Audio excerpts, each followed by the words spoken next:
پرانے وقتوں کی بات ہے کہ ایک امیر آدمی تھا۔ اس کا پیشہ تجارت تھا۔ تجارت کرنے میں اس نے بہت دولت کمائی۔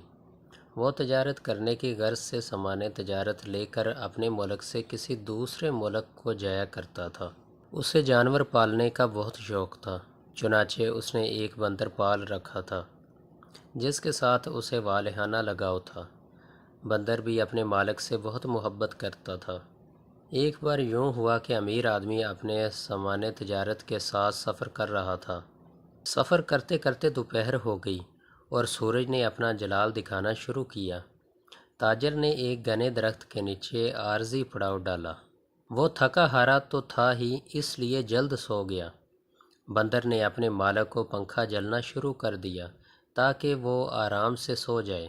بندر نے دیکھا کہ ایک مکھی ہے جو بار بار مالک کے چہرے پر آ کر بیٹھتی ہے۔ وہ اسے اڑا دیا کرتا، مگر مکھی پھر آ جاتی ہے۔ بندر مکھی کی حرکت سے تنگ آ گیا۔ بندر نے مکھی کو پنکھے کی مدد سے اپنے مالک کے چہرے سے دور رکھنے کی کوشش کی، لیکن شاید وہ مکھی بڑی ڈھیٹ تھی، باز نہ آئی۔ اس پر بندر کو غصہ آ گیا۔ بندر نے مالک کا خنجر اٹھا لیا اور سوچا کہ اگر اس بار مکھی چہرے پر بیٹھی تو وہ اس کو جان سے مار دے گا۔ جوں ہی مکھی آئی اور مالک کے چہرے پر بیٹھی تو بندر نے خنجر سے مکھی پر زور کا وار کیا۔ مکھی اڑ گئی، مگر یہ کیا، خنجر کے وار سے مالک کی ناک کٹ گئی اور وہ لہو لہان ہو گیا۔